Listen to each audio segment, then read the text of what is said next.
desse closing da quinta-feira, o Vitor Souza, deixa eu ver se ele está já aqui conosco. Sim, temos aqui o Vitor Souza conosco, Vitor Souza, analista da Genial Investimentos. Muito boa tarde, Vitor. O que podemos dizer no panorama do mercado nesta quinta-feira, após dias bastante complicados para o Ibovespa? Aparentemente o mercado voltou a ter um resultado positivo. Qual que é a sua visão sobre o movimento no mercado nesta quinta? Na realidade, ele está lateralizando, né? Já tem um bom tempo. Eu acho que o mercado está no meio termo, né? Você olha para os valuations, eles estão bem deprimidos, mas ao mesmo tempo existe uma ausência de catalisador claro para saber se os papéis vão enfrentar uma alta mais relevante, né? Eu acho que um dos temas mais interessantes aí que o mercado chegou a acompanhar bem foi a questão da eventual queda de juros, né? Eu lembro que quando a inflação veio bem abaixo do esperado, o papel chegou a subir 4%, o Bovespa, né, o índice, ele chegou a subir 4% em apenas um dia, mas infelizmente esse fluxo de notícias e essa performance acabou sendo estopada, digamos assim, pelo que eu entendi, pela decisão do governo em abrir algumas exceções no arcabouço fiscal, né, colocando ali algumas classes de profissionais sendo beneficiadas enfim, tentando colocar um pouco mais de gasto ali dentro do arcabouço. Sendo assim, existe aí uma certa dúvida em relação à trajetória da dívida, e naturalmente fica essa dúvida se o Banco Central vai querer cortar juros mesmo com essas decisões finais aí nas últimas semanas. Então, assim, eu acho que, enfim, os ativos estão baratos, assim, não tem a menor sombra de dúvida, né? Preços lucros do índice nas mínimas históricas, preço das commodities ainda em níveis interessantes, né? Diga aí as petroleiras, mas digamos, é como se o índice estivesse com o freio de mão puxado, né? Por questões parecidas com essa que eu acabei de mencionar. Sem um rumo claro, lateralizando. David, qual a sua pergunta para o Vitor? Olá, Vitor, boa tarde. Prazer estar falando contigo. Vitor, você bem trouxe aqui com relação ao Ibovespa estar bem descontado. Então a gente vê, se a gente for analisar até o indicador, né, o PL, preço sobre lucro, a gente vê que hoje está em 6,6, menor do que quando a gente teve ali na pandemia, menor do que na crise de 2008 subprime, sendo que a média de PL da nossa bolsa de Ibovespa é de 11 vezes. Então, assim, como você bem trouxe, inflação veio abaixo do esperado, o Ibovespa reagiu de forma positiva, depois, até mesmo com ruído político, acabou devolvendo e a gente vê um pouco de lado, como você bem trouxe. Neste momento, assim, faz sentido aumentar a exposição porque está muito barato e a inflação veio abaixo do esperado, que abre uma margem maior para uma queda de juros? Ou ainda há muita incerteza no ar, principalmente pelo ruído político, pelo arcabouço? Ontem nós tivemos a demissão ali do ministro do GSI. Então, como é que vocês estão enxergando assim este momento? Ainda é de cautela ou quem gosta de tomar risco já pode aumentar a exposição?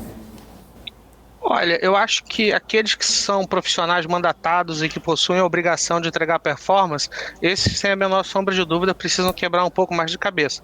Agora, quem é pessoa física e está compondo carteiras previdenciárias e que o grande cotista do seu próprio fundo é ele próprio, esse daí ele pode comprar ativos bons a preços historicamente baratos, né? Você vê aí nessa divisão, né, do índice, muita gente gosta de tirar as empresas de commodity para tentar não distorcer, mas o resultado é o mesmo, né? Então você tem as empresas do setor financeiro negociando a múltiplos interessantes, as empresas elétricas entregando taxas internas de retorno duplo dígito, Eletrobras negociando muito abaixo do preço da privatização, por uma série de fatores. Então, assim, as oportunidades elas estão aí.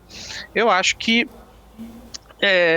se você não precisa se preocupar com performance de curto prazo, de 12 meses, porque não vai ter cotista batendo lá na porta da sua gestora, sem a menor sombra de dúvida, é para começar a comprar sim, porque quando o ciclo gira, o negócio vem todo de uma vez, né? Que diga aí 2016, quando saímos ali daquele momento esquisito, a bolsa começou a voar.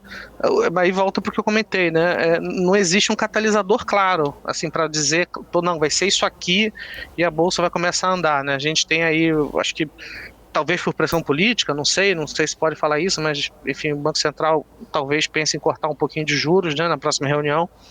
Pode ser uma questão interessante, mas eu acho assim que quem não tem cotista, sem a menor sombra de dúvida, é para começar a comprar. Perfeito, perfeito. Agora, falando também do mercado internacional, né? O que você está vendo lá fora, Vitor? Porque lá também temos uma turbulência, hoje está particularmente turbulento o mercado lá fora, mas lá também temos dias complicados, especialmente nesse primeira temporada de resultados, né, de 2023. Qual que é a sua visão sobre o andamento do mercado lá em Wall Street? O que esperar ao longo desse ano? Se tem mais crises bancárias à vista, se isso significaria que o Fed já vai poder parar de subir juros ou até, quem sabe, cortar juros. Qual que é a sua visão sobre o mercado americano nesse momento e a perspectiva para o resto do ano? Eu acabo tendo um foco de análise muito mais doméstico, mas eu lembro que assim que saiu os dados de inflação daqui do Brasil, também saiu o CPI lá dos Estados Unidos e que também veio muito razoável, se eu não me engano. Então, assim, aquele temor de uma contínua alta de juros até sabe, sei lá, até quando, aparentemente ele teve um pé no freio aí, né? E se eu não me engano também saíram os números de empregos, da geração de empregos recentemente nos Estados Unidos e veio super em linha, né? O que vinha antigamente eram sempre números acima da estimativa, e isso também faria com que o Fed tivesse dificuldade em cortar juros, mas à medida que começam a sair esses números, dá a impressão de que aquela pressão, né, que a alta de juros americana estava causando aí no balanço dos bancos, nas hipotecas, em coisas assim, parece, e aqui longe de mim ser um especialista em mercado internacional, mas parece que está parado, assim, não sei se tem espaço para piorar. É essa a impressão que eu tenho. Pois é, vamos ver então se vai ter esse espaço ou não. Deixa eu ver se tem uma pergunta ou dúvida aqui do nosso público aqui nas redes sociais.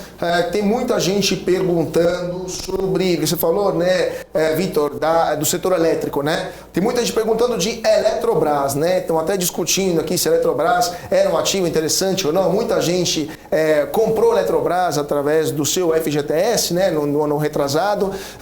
O que você está achando da Eletrobras nesse momento, considerando que a empresa também teve uma queda expressiva no último período, né? Qual que é a visão aí na Genial Investimentos sobre a ex-antiga estatal elétrica? Eu acho que é um dos meus nomes preferidos no setor elétrico, exatamente porque é um case que vai passar por uma grande transformação aí nos próximos 3, 4, 5 anos, né? Então, desde que houve a privatização, aí a empresa ficou ali sem uma gestão muito clara pelos uns 3 ou 4 meses até a chegada do Wilson. Veio o Wilson, ele já implementou algumas medidas, teve ali uma tentativa de simplificação societária, né, das ações, acabou não rendendo frutos, mas depois disso já teve um PDV, que teve ali um custo de 1 bilhão, já teve um impacto no resultado da empresa, e esse custo, por sua vez, vai ser pago aí em 1 ano, né? Então, já para 2024, a gente está falando de uma empresa que vai rodar com o EBITDA 1 bilhão a mais, né, só de economia de custos em termos de funcionários, e a empresa já emitiu já anunciou a intenção de anunciar outro PDV, tá? Então, ou seja, as medidas elas estão avançando. Eu acho que a última notícia quente, digamos assim, relacionada ao case foi a contratação dos diretores, né, que agora eles não têm mais esse nome, agora é chamado de VP, Vice Presidents, mas enfim, na prática é a mesma coisa. Então, assim, o técnico, né, que é o Wilson Ferreira, que é o CEO, ele acaba de escalar o seu time, né? Então agora a empresa ela tem uma cara, né, do que cada um vai fazer o quê. Então, assim, existe um primeiro momento que vai ser muito relacionado a aumento de custos devido à contratação de consultorias, né, equalização de áreas, consolidação de ativos, né? Você teve a entrada de Santo Antônio, que vai começar a ter os seus resultados consolidados dentro da empresa. Mas, e por último, assim, eu acho que tem um múltiplo que é muito fácil de se observar uma fotografia da empresa, que é o múltiplo price to book, né, o PVPA, a empresa está negociando a 0,60 e alguma coisa, 60 e poucos por cento do seu valor patrimonial, ou seja, é uma empresa privada, em meio a um ciclo de notícias boas muito interessantes, só que sendo avaliada a nível de estatal. Tá? Então, eu acho assim, uma oportunidade muito clara. Ela acabou sofrendo muito até por questão de queda no preço do preço da energia, né? Para quem não sabe, o case da Eletrobras é um case de reprecificação do portfólio. Ela tinha ali um monte de energia sendo vendida a preços subsidiados e isso aí acabou, né, com a privatização. E ela vai ter que se recontratar a preços mais interessantes, né? Então, assim, esse dilúvio que aconteceu aí nos últimos meses, né, acabou por encher muitos reservatórios, então os preços da energia estão muito baixos e isso acabou afetando, né, a performance dos papéis, além do discurso do presidente falando aí de reestatização e etc, e coisas que eu acho que não vão acontecer. Mas, enfim, eu acho que todo esse fluxo de notícias abriu para mim uma oportunidade histórica de entrar a um preço ainda abaixo do que foi ali a privatização, e para os próximos anos o que o mercado está precificando é uma energia baixa, e caso, por exemplo, se a gente estiver falando aqui no final de 2023 ou no final de 2024 um ciclo de chuvas mais apertado, com certeza o preço da energia ela vai responder, né? Vai voltar para cima e tudo aquilo que fez com que o preço, as cotações dos papéis caíssem, com certeza vai retornar, né? Porque o mercado ele sempre olha para o que ele consegue ver hoje versus os próximos meses, dias ou anos, e hoje, por enquanto, o cenário é de preço de energia baixo, né? Mas assim, uma única temporada de chuvas ruim com certeza vai fazer com que esse cenário mude e a empresa comece a reprecificar esse portfólio que foi aberto no ato da sua privatização a preço muito mais interessante. Então é um case que eu tô bem animado, tá? É um case que eu gosto bastante. Perfeito, perfeito. Vamos para a última pergunta do David. Antes disso, só me corrigindo, a privatização da Eletrobras ocorreu em 2022, né? Não ano retrasado, mas o ano passado. Em ação, desde novembro do ano passado, desde a semana após a eleição, passou de quase R$55 para os atuais R$37,70, né? Perdeu quase 40%, mais ou menos, do valor de mercado nos últimos meses. David, sua pergunta. Obrigado, Carlos. Vitor, você trouxe um excelente overview de Eletrobras e aí até uma oportunidade no papel, mas falando dentro do setor, um outro case que é muito comentado, assim, até uma queridinha, mas aí que nos últimos dias tem passado, enfim, por uma certa... alguns ruídos, principalmente com relação ao próprio follow-on, uma empresa que é precificada de uma maneira mais cara, Taesa. O que você tem assim a falar sobre Taesa? Porque acaba sendo muitas vezes um porto seguro para os investidores que querem a previsibilidade do setor elétrico, por ser um excelente pagador de dividendos, mas a gente fazendo aqui na Sara Invest até a alocação dos nossos clientes, identificando outras oportunidades com um dividendo yield maior, sendo que é precificada ainda com valor mais baixo, então mais barato. O que você tem a falar sobre Taesa comparando com as demais do setor, por gentileza? Tá. Só para deixar claro que o case da Taesa ele é muito bom, eu gosto muito da Taesa. O que eu não gosto da Taesa é o preço dela via aviso que eu observo em termos fundamentais. É uma empresa muito boa, mas que o mercado acaba pagando prêmio para ela exatamente por ela ser muito generosa no que diz respeito a dividendos. Tá? Quando a gente pensa nos outros veículos equivalentes, né, no que diz respeito para o setor de transmissão, que no caso é a Transmissão Paulista e a Alupar, eu prefiro estar exposto a esses nomes exatamente por eles negociarem com maiores desconto em relação à Taesa, ainda que não necessariamente eles paguem mais dividendos. E por que eles não pagam mais dividendos? Porque eles retêm o lucro deles dentro do caixa da empresa. Tá? A Taesa, ela paga muito dividendo e no final do dia ela acabou tendo uma estrutura de capital mais alavancada, ou seja, ela tem mais dívida que as outras, não só no absoluto, mas também no relativo. Então, assim, quando ela se depara com esses próximos anos, que vão ter aí um ciclo de investimentos muito agressivo, ela começa a chamar capital, o que eu acho uma pena, porque quer dizer que ela pagou tudo de dividendo, um monte de dividendo, e agora chama um acionista que vai ser diluído, que vai pagar comissão para banco. Então, assim, eu não achei um movimento interessante. Eu acho que é muito uma empresa que está tentando fazer essa captação, pensando muito no seu próprio valuation, à medida que ela é mais cara e tem ali uma percepção de valor maior, eu acho que ela está tentando pegar esse capital barato em relação à própria percepção de valor que o mercado tem em relação a ela. Então, assim, ela pega esse recurso e vai colocar dentro de leilões que estão sendo bem competitivos, né? Então eu acho assim que se ela quisesse, então assim, poxa, seria mais interessante ela parar de pagar dividendo, começar a pagar um pouco menos e começar a participar desses leilões, né? Mostrando que não vai ser agressiva no processo de renovação das suas linhas.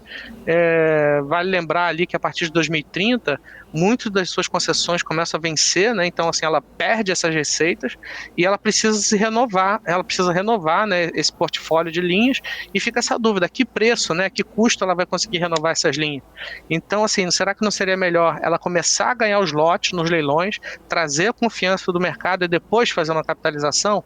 Tá? Então, será que, por exemplo, quando a gente pensa num projeto que leva de 4 a 5 anos para ser colocado de pé, o grosso do desembolso ele acontece somente ali no 3º ou 4º ano. Por que ela não começa a reter dividendo desde já e coloca esses projetos, enfim, segurando um pouco mais de dividendo? Por que ela precisa necessariamente ser diluída? Então, assim, eu não gostei desse processo, né? Principalmente a esse preço. Ela está negociando aí na casa dos R$34, R$35. Vamos ver, caso essa oferta... Então, assim, eu achei que aquela notícia, né, saiu no Brasil Journal, ficou com muita cara de balão de ensaio, né, para ver o que o mercado ia achar, como é que ia reagir, para saber se eles seguem a oferta ou não. Pelo menos eu fiquei com essa impressão. Então, assim, saindo a oferta aí acima de R$30, eu particularmente não participo, tá? Acho que ela pode fazer melhor com o capital que ela já tem. Tá? E se for para precisar de dinheiro novo, que eles ganhem os lotes, demonstrem que ganharam lotes bons, com econômicos bons, que o dinheiro vai vir naturalmente, tá? Então, assim, se existe um pipeline de investimentos muito expressivo para o segmento de transmissão para os próximos anos, eu prefiro participar desse ciclo via Alupar e Transmissão Paulista, tá? A Alupar, principalmente, é a minha preferida, aloca capital muito bem, é um case de dono, desenvolveu aí, botou de pé praticamente 5 bilhões em novos projetos nos últimos 3 ou 4 anos. Então, eu prefiro Alupar versus Taesa. E eu não gosto desse processo de capitalização da Taesa. A esse preço, pelo menos. Perfeito. Vamos ver então também como vai continuar esse processo da Taesa e quais serão os lotes que de fato ela vai conseguir obter. Gente, vamos para... Primeiramente, muito obrigado, Vitor, por sua participação nesta quinta-feira aqui conosco no nosso closing da BMC e até uma próxima. Valeu, gente. Tchau, tchau.